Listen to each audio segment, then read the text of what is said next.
Good morning and welcome to LiftFund's annual donor and investor appreciation event. Please note that if you have questions during the event, you can click on the wave button, place your name in the chat, or ask the question on the chat. To get us started, please welcome Jimmie Keenan, a retired Army Major General and current Senior Vice President of Enterprise Clinic Operations at WellMed Medical Management. Good morning, everyone. Thank you so much for joining us today. As Dan said, I'm Jimmie Keenan. I am the Senior Vice President of Enterprise Clinical Operations for WellMed, which is headquartered here in San Antonio. I am honored to serve as the chair of the LiftFund board. And, you know, what is important to us to share with you today at this gathering is really our appreciation of you, how much we thank you for your support and investment in small businesses throughout the mission of LiftFund, especially in 2020. And as a healthcare provider myself, as a registered nurse, understanding the effects of COVID-19 and that far-reaching effect on all of our communities across the nation, and especially when I look at it through the lens of the LiftFund, how critical it was to have the support in place for our small businesses and being able to be as agile as we were to assist small businesses and their employees in this greatest time of need. And, you know, we have been very fortunate at the LiftFund to have been the recipient of historic support for what we do. As was mentioned, I am a retired Major General in the Army, and now in my current role at WellMed, I serve patients every day. And as many of you know, I'm running 2 mass vaccination sites for Bexar County right now, and that sense of community is how we feel about it at LiftFund, is we have a responsibility to give back to our communities and to support those who need us. And as you've seen, our outstanding LiftFund team has just done an amazing job this year of ensuring those that needed support, that applied for support, quickly were served. As the board chair, I also understand how the LiftFund immediately turned to what it does best. And when you talk about innovation, they were able to quickly offer technical assistance and meet the small business owners where they were at and help more than we usually help in any given year. And I'm also very pleased right now to introduce to you someone that everyone should already know, and that is Janie Barrera, who is our president and CEO. Janie was LiftFund's first employee 27 years ago. And when it was established as Axion here in San Antonio, today we are in 14 states thanks to Janie's leadership and her team, and especially because of each of you. And so again, I am pleased to introduce Janie Barrera. You're on mute, Janie.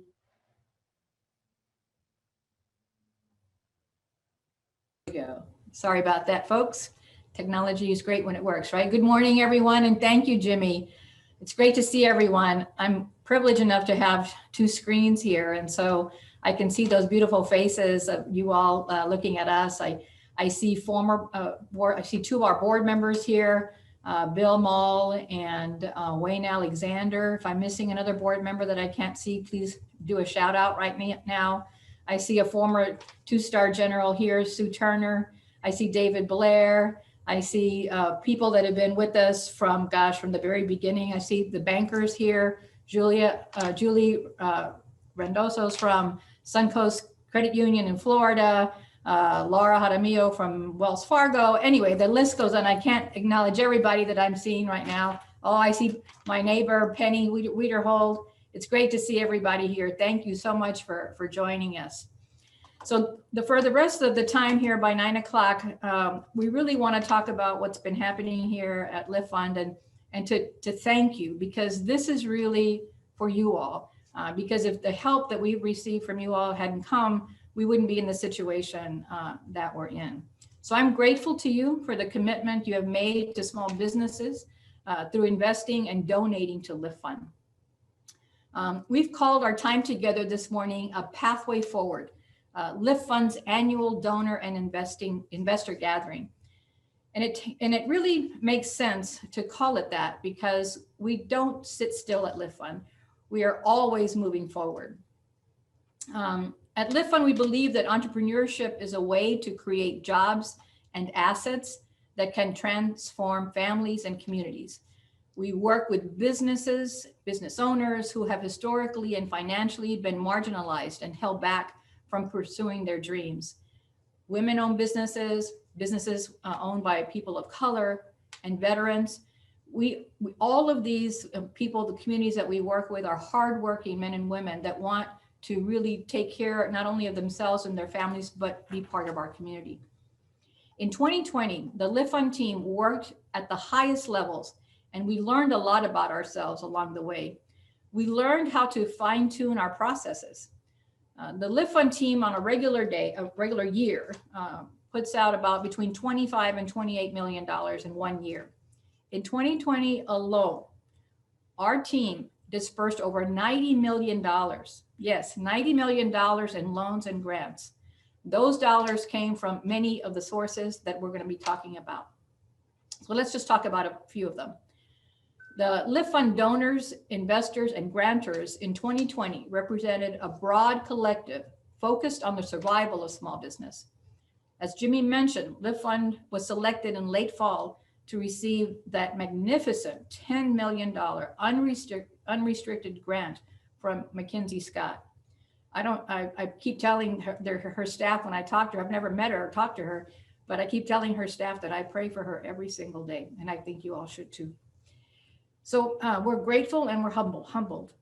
There were 382 other nonprofits nationally that received the donation from McKinsey Scott. And this is where you all come in. In her blog, which she posted on the day of the announcement, she says, I asked a team of advisors to help me accelerate my 2020 giving through immediate support to people suffering the economic effects of this crisis.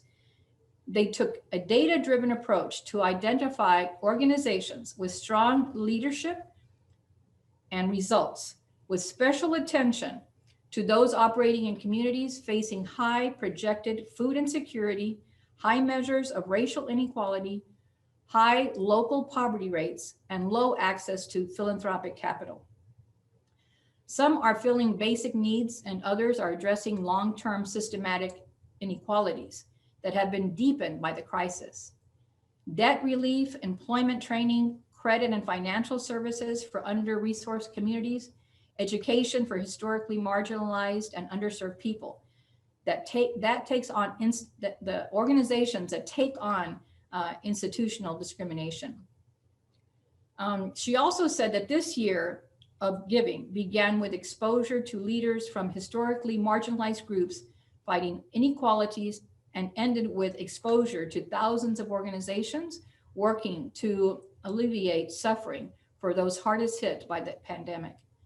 Witnessing the determination, creativity, and compassion of people in a crisis, this has been inspiring. So Jimmie, the other board members, and I are here today to say that it is because of your giving to LiftFund that puts us in this position to even be considered by McKinsey Scott to give this wonderful award or this wonderful grant. And this is putting us on this pathway forward. You make this journey possible for our small business owners and for LiftFund itself. So 2020 represented 3 milestones for LiftFund. In April, Goldman Sachs and the Texas Governor Greg Abbott announced a combination of $50 million that came to LiftFund so that we could use those monies for PPP lending. So they made an announcement of $50 million for all CDFIs in this area, but 25 million of that came to LiftFund for us to use in PPP lending. So by midsummer, municipalities started receiving CARES money to be used for grants. So LiftFund became the intermediary used by these municipalities to disperse those grants. LiftFund transitioned from primarily being a lending institution to now being a grant-making organization. So like I said earlier, total we did over $90 million in lending and grants. Of that 90 million, 45 million were small business grants that we received from municipalities and then in turn put them out to small businesses in our footprint. In late fall, that's when we heard about the vetting process that we went through for the McKinsey Scotts Award, and that ended up with that $10 million historic donation. Part of the review from McKinsey looked at what we have been doing for 26 years. I was sharing January 14th is my 27th anniversary here at LiftFund. And just think of all the hundreds of millions of dollars that we put out in these past 27 years. We've served over 25,000 small business owners and entrepreneurs. We've supported tens of thousands of hours of technical assistance and consultations through our women's business centers, Launch SA, and our lending professionals. And you know what? Our clients have achieved a 96 repayment rate on their loans over these 26 years. Even now with COVID, our borrowers continue to make their payments. They may be smaller payments because they have less revenue coming in, but they want to make sure that their relationship with LiftFund stands solid. And so they continue to make their payments. So almost a year ago in February, we were hearing from many of our clients that had just experienced a record fourth quarter in 2019 in terms of revenue and business growth. And then as 2020 began, there was every reason to believe that success would continue in the first quarter of 2020. But then we all know what happened. The world changed. For many, it was overnight. For others, like businesses facing uncertainty and zero sales, it was drawn out over months of closures and layoffs and furloughs and PPP loans and relief grants that continue today. So LiftFund, as I said, pivoted, a word that we hear a lot, to join business owners on the front lines in order to save their businesses. You can see here what we are able to do because everyone at LiftFund rolled up their sleeves and took on an all hands on deck approach. And when this whole thing started, our team members were working almost 7 days a week.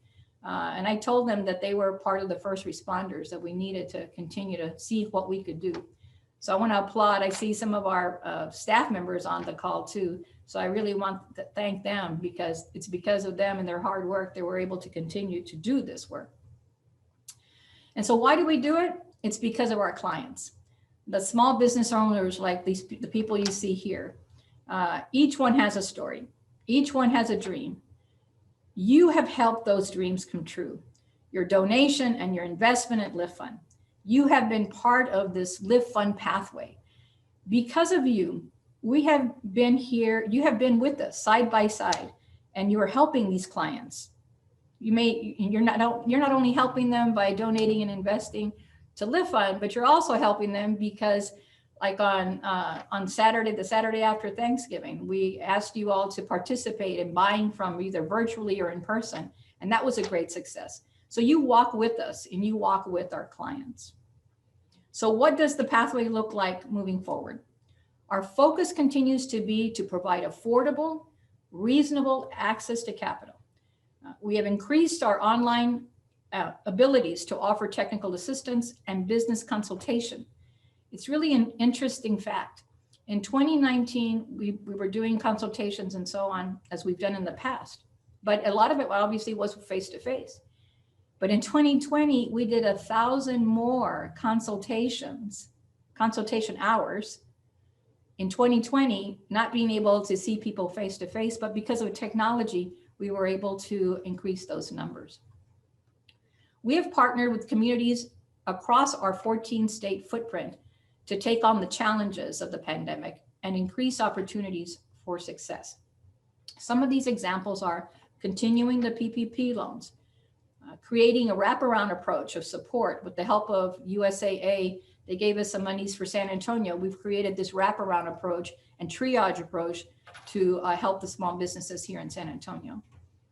A focus on reviving small businesses through our Dallas Network program, standing up the Ascend initiative in Houston, offering economic development agency loans through the Department of Commerce in New Mexico, Louisiana, El Paso, Corpus Christi, and the Gulf Coast region. Creating new partnerships in our latest state, New York.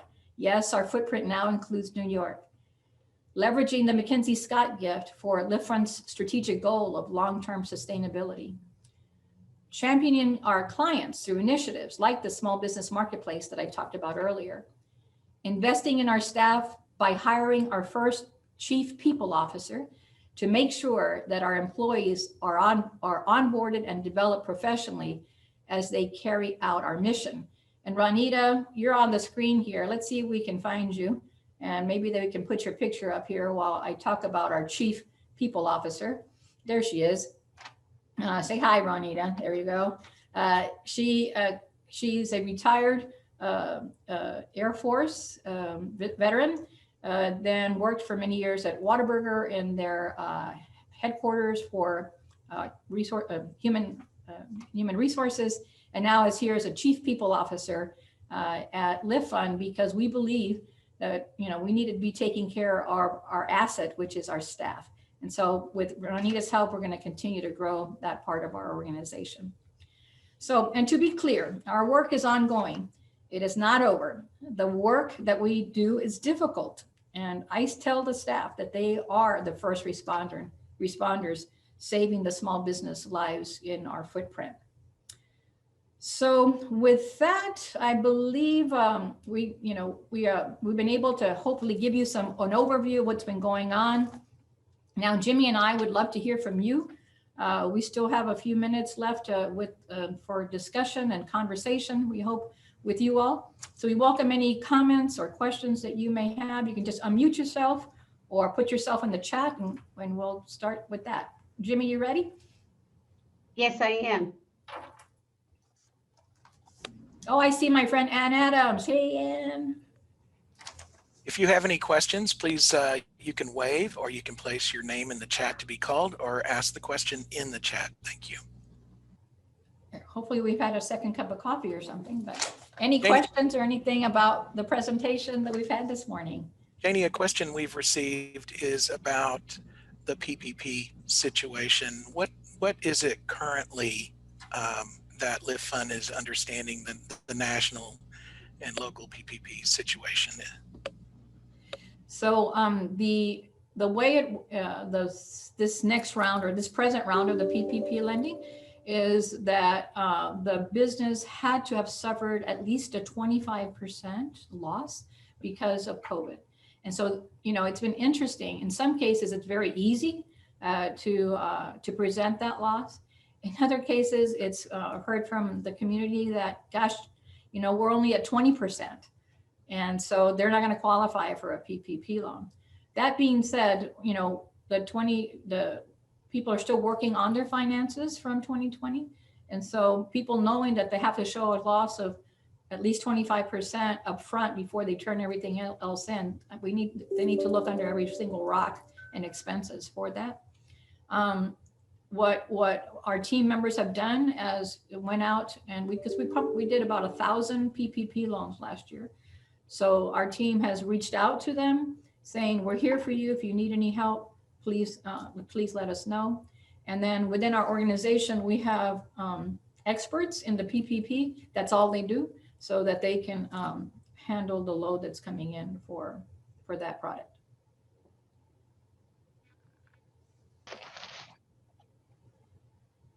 There's some other questions coming in, Dan, I see. Yes, another question is, over the last year, out of the 14 states that LiftFund serves, where were areas that had the most challenges geographically? It's the ones that do have the most challenges are the ones outside of Texas. the states that we serve along the Mississippi Delta area, those are the ones that have the biggest challenges. That being said, in 2020, we received a grant in Atlanta to be able to hopefully boost up the Delta states. We're working also with Credit Human in New Orleans. They're expanding in that direction and have a strong partnership with them there. So the answer is the smaller states outside of Texas. Janie and Jimmie, I think this is for both of you. As organizational leaders, after the year that LiftFund has been through, how do you look ahead from a 30,000 foot level and plan when, a year ago, LiftFund and the world had no idea what it was about to experience? How do you now look ahead and prepare as leaders? Well, from my perspective, and one thing I share with Janie, our team, and my fellow board members, is that we need to be prepared that COVID's not over, and we're going to have to function a lot of the ways we're functioning today, even as we roll out vaccine, which we know we don't have enough right now to get to any kind of herd immunity. And so it's going to be very important that we continue to reach out to our LiftFund clients, to do outreach in our community, because it's not going to get better overnight. And it probably won't, we probably won't start to see things even start to assemble anything of normalcy until late in 2021. And so as we look forward, it's, I've told people this is more than a marathon. This is an ultra marathon. And so we have got to be patient. We have to be proactive in our outreach. And that's one of the things that I appreciate about Janie's leadership and the team. They're proactively reaching out to our clients to see what support they need, because we're not through this yet. So, everybody thought, okay, we get through 2020 and then, we're going to flip a switch and, everybody will throw their mask off and we'll shout hooray. That's just not reality. So we have to continue to do what we do. At the same time, pacing the team, our team did a tremendous amount of work, and we didn't add any people.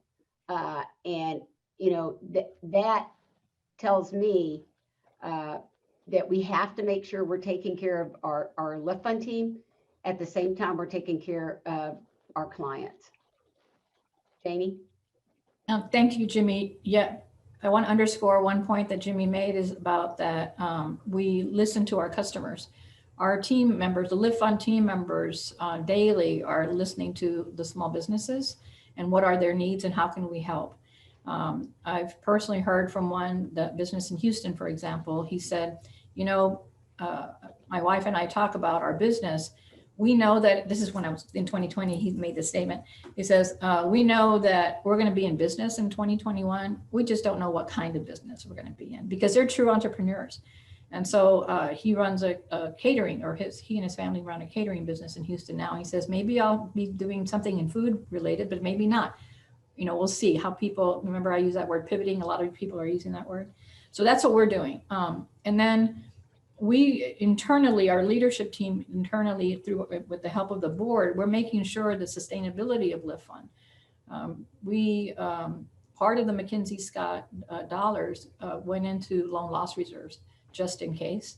And Nellie on our team and her and the folks under the credit part of the house, we have deferred payments for people.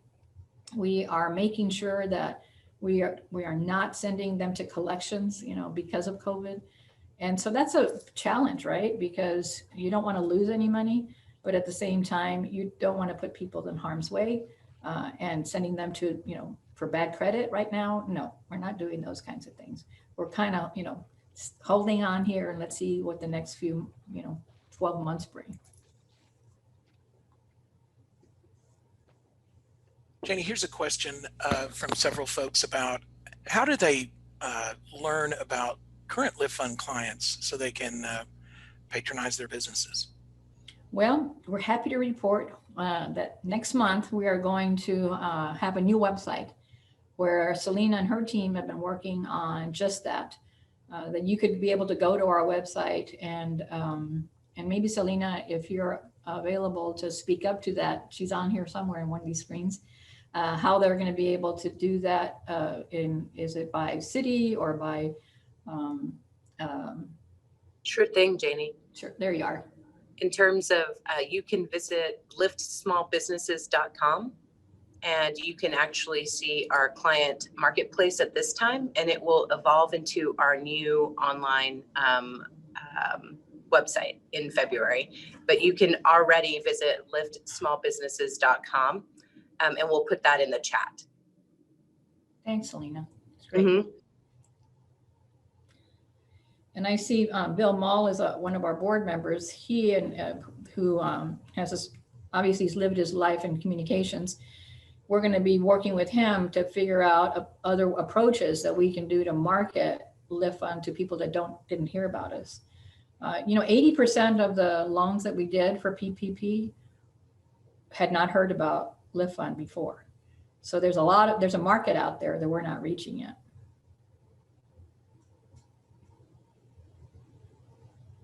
Janie, can you speak to the CDFI community ecosystem? What are you hearing from your peers around the nation? Hope that the way the policy is going out of the new administration is that CDFI is not in jeopardy.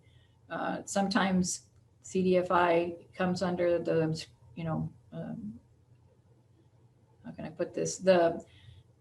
Is not appreciated by everybody in terms of the Treasury and the Cdfi Fund. And so the Cdfi Fund is where CDFIs get unrestricted dollars from the Treasury. And sometimes it was jeopardized. And right now there's new monies going to be going into that. Also, CDFIs have gotten recognition throughout our country right now because we were, one of the best kept secrets.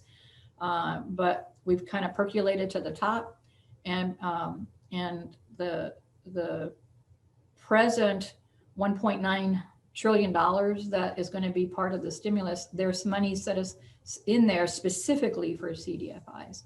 So we feel that there's hope there that this money, as you all know, CDFIs are very transparent on the use of those funds and the results.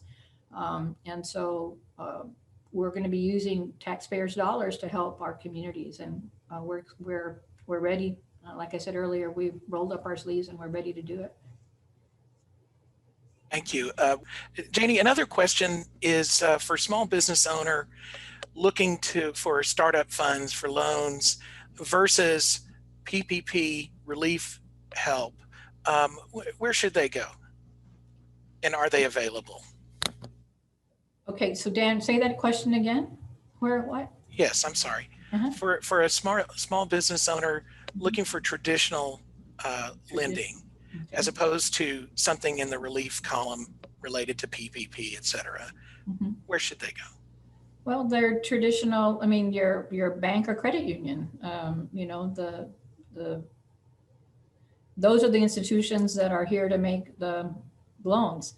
That being said, we could ask the bankers that are in the room and our screens now. Their credit box are probably going to be a little bit tightened. So I don't know if any of the bankers want to respond to that. Julie, I don't know if the credit union, you all are doing something different, or Laura, Bank of America. Julie, are you all doing anything different? Yeah, and actually I have one of our specialists, Galene, is on the phone. Galene, do you want to speak a little bit about what we're doing with micro businesses? And by the way, this is Suncoast Credit Union in Florida. Tampa, Florida, yep. Absolutely. So we have a micro enterprise development program where we provide microloans to small business owners, as well as have a business innovation and solution center where we provide technical assistance. And I'm going to give a shout out to DeAndre because he is one of our partners at LiftFund, and we come together and really help our small businesses understand how to sustain and operate their business while providing them the capital that they need. Thank you. I saw a chat that Janet Yellen was approved by the as Treasury Secretary Treasury. There you go. And that's great news for CDFIs.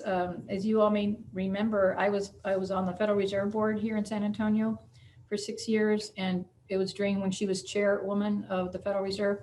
And so I got, to talk to her. And so she gets CDFIs. So this is exciting news for CDFIs to have Janet Yellen in the office there. Janie, here's another question. We've talked about the impact of COVID and the economy on small businesses. What was the impact on LiftFund itself in terms of staffing, outsourcing, and internal budgeting during 2020? I've always said that LiftFund works on because of providence, So over the years that we've invested millions of dollars of grant monies have come in over the years on technology. And most recently, in the last probably 18, 24 months, with the partnership we have with Suncoast, they gave us a $500,000 grant so that we could become SOC 2 compliance. Okay, those of us who are not bankers may not know what SOC 2 compliance is, but what that means is that the work that we do at LiftFund is like the work that banks do in terms of privacy and so on, so that our technology that we have in place, our servers, everything is foolproof, so that this information that we receive from customers is totally secure. And it takes a lot of work to get to that point. And so we are, I would knock on wood, hopefully first quarter of this year, we will be SOC 2 compliant. And all the work that went through that, for that, meant that when people went home, I'm in the office. Here we have an $8 million beautiful campus with 12 people in it. Everybody else is working from home. And we can do that, and it's all secured data because of all this work we were getting through to get SOC 2 compliance. Well, guess what? It also works in terms of crisis. So long story to tell you that the work, we did $90 million in transactions. Do you know how many applications $90 million brings in? So hundreds of thousands of applications had to come through our systems to be able to result in that $90 million in transactions. So 2020 financially for LiftFund was our best year, because what we had, the work that we were doing with municipalities was a fee for service. So the work that we did in processing that $45 million in grants came with a fee to either the county or the city in which we were being their intermediaries. So when you see our financials for 2020, we are going to see a positive net of about $16 million, because it also includes the $10 million from McKinsey Scott. That being said, what we can do with that is leverage that for the next step, right? Because as you know, those of you in the financial world, if you have assets yourself, you can take those assets and leverage them. And that's what we plan to do. I've been praying for the last years that we need to find a way to have our own money to lend instead of having to borrow. For every $1 million that we borrow, we're paying 2 to 3% on that money. Or so that means for every $1 million, we have $20,000 to $30,000 that we have to pay in expenses for the use of the funds. If we had our own $1 million to make those loans with, then we're saving every year $20,000 to $30,000 that we can then put it towards our work. So we are at a pivotal place right now at LiftFund, and it's because of you all. Thank you very much.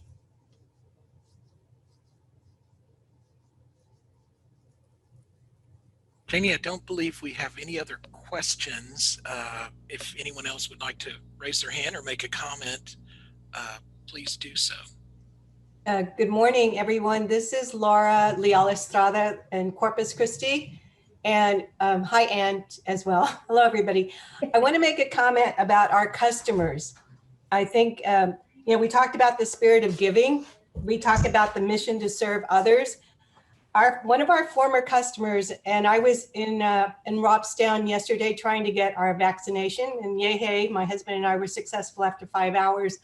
But what was real exciting to me, yay, was to see these porta potties. And our customer has this wonderful name that's called Duty Calls. And I kept counting the number of Duty Calls porta potties. There were 30 of them. I was so excited, and I had to call him. And I said, Gilbert, I see your porta potties here at the county area. I'm so excited for you. And he said, Laura, we were in line several weeks ago, and there were not enough porta potties for clients or people to get vaccinations. And I told my wife, we need to donate our porta potties. And he started with us. He was one of these people who got locked out of the Ingleside refinery and was walking the picket line, trying to get back into his job. And in the interim, he's coming up with some entrepreneurial idea. Let's start having success with porta potties. For every 10 people out there, we need 1 porta potty. So I think we helped him with 5 porta potties. And so anyway, I said, Gilbert, I'm so excited to see your name all over the place. He said, well, we were going to donate them, and we saw there was a need, and the county said, no, we want to pay you for this. We need at least 30. And what a success story that this man started with the spirit of giving, like our mission is to serve the underserved business community. He started his business with an idea. He's been in business now 5 years, I believe. And he had a mission to serve others, just like we have that mission to serve others. And so I thought to myself, what a wonderful way to see what our mission of giving has been to others, and they're giving back as well. So I applaud our customer. Duty Calls, and I took pictures and I just sent them out to people. I said, look what I see out here. So I just want you to know that our customers are fabulous. Janie made a comment about collection calls. Our calls are very empathetic and compassionate. And first thing is, how are you doing? We're here to serve you. What can we do for you? How can we help you? And they're so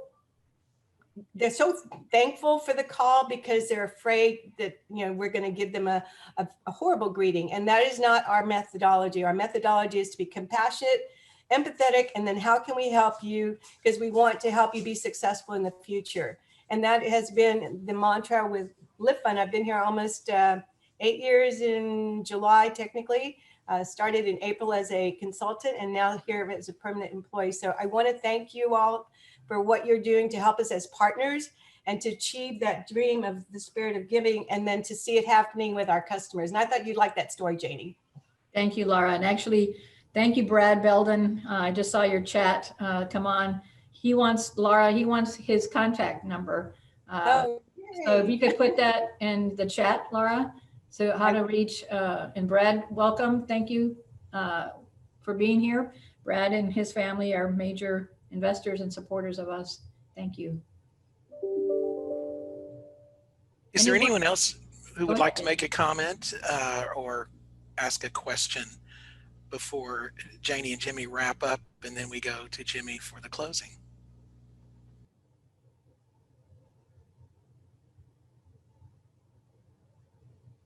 If you take yourself off mute, that way you can talk. Yeah.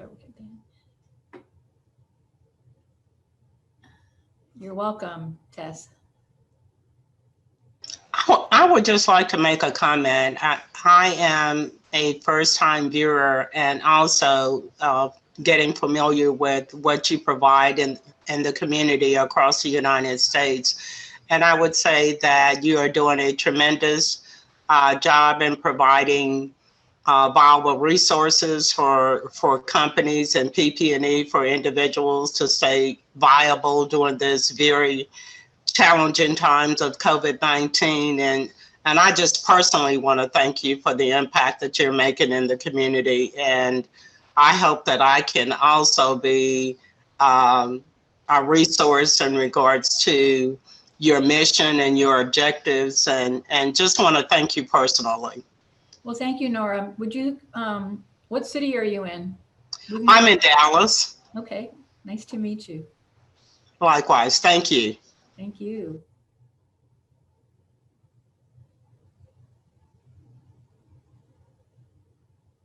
Okay, Janie and Jimmie, I think we can move forward if we don't have any other comments, questions. I will let Jimmie have the last word because she's my boss. No, I think Janie, most of the time Janie does get the last word, but I'll do it this time, Janie. I just want to thank Janie, our other board members, and our lifters who joined us today, and all the clients who are viewing this. We appreciate your belief in the LiftFund. For our investors, donors, and partners who joined us today, our work continues to support small businesses as we navigate the uncertainty of 2021. And, you know, as I mentioned, you know, even with the rollout of the COVID vaccine, our businesses and schools it's going to take some time to fully bring the economy back. We're able to carry out our mission thanks to each of you.